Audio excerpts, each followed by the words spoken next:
بسم اللہ الرحمن الرحیم۔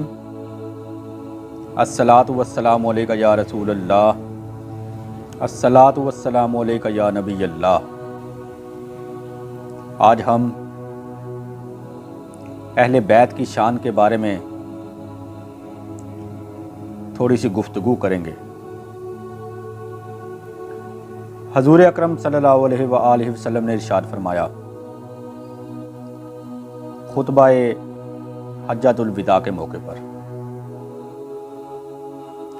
انی تارک فیکم الثقلین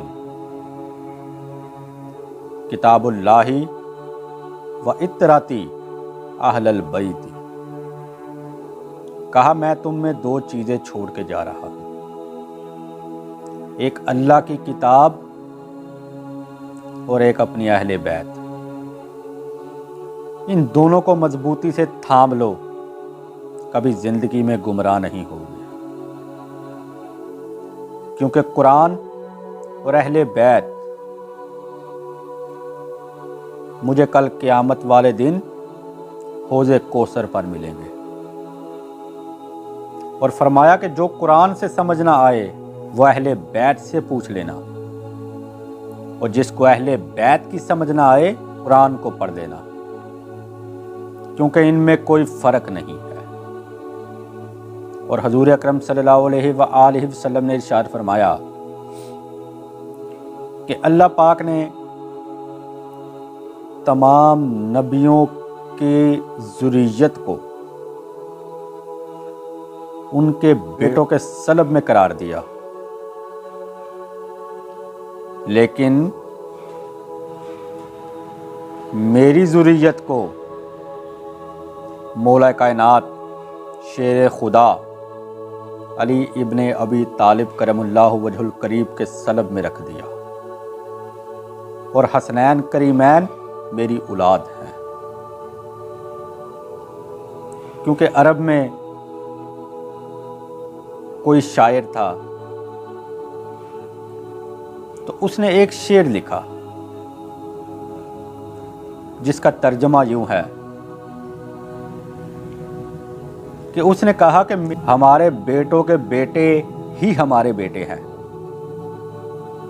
اور جو ہماری بیٹیوں کے بیٹے ہیں وہ تو اجنبی لوگوں کی اولاد ہے۔ تو نبی اکرم صلی اللہ علیہ وآلہ وسلم نے اپنی بیٹی سیدہ کائنات فاطمہ سلام اللہ علیہا کے بیٹوں کو اپنے بیٹے قرار دیا، اور عرب کی یہ جاہلیت ختم کر دی۔ اسی طرح ایک مرتبہ امام باقر علیہ السلام سے کسی نے کہا کہ آپ مولا علی کی اولاد ہیں، تو آپ اپنے آپ کو حضور کی اولاد کیوں کہتے ہیں؟ تو انہوں نے بہت اچھے انداز سے کہا کہ حضور اکرم صلی اللہ علیہ وآلہ وسلم کا نکاح حضرت امام حسین اور حضرت امام حسن کی بیویوں سے نہیں ہو سکتا، کیونکہ قرآن پاک میں بھی ارشاد ہے کہ سلبی بیٹوں کی بیویوں سے نکاح حرام ہے۔ اسی طرح امام موسیٰ کاظم اور ہارون الرشید کا بھی اس بات پر مکالمہ ہوا، تو ہارون الرشید نے کہا کہ تم اولاد علی ہو، اولاد رسول نہیں ہو۔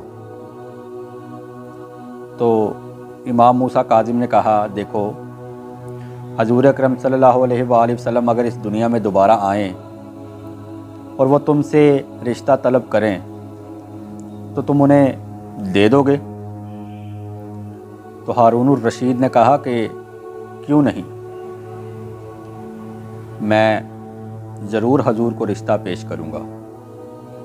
تو امام موسیٰ کاظم نے کہا کہ حضور ہم سے رشتہ طلب نہیں کر سکتے، کیونکہ ہم ان کی اولاد ہیں۔ ایک مرتبہ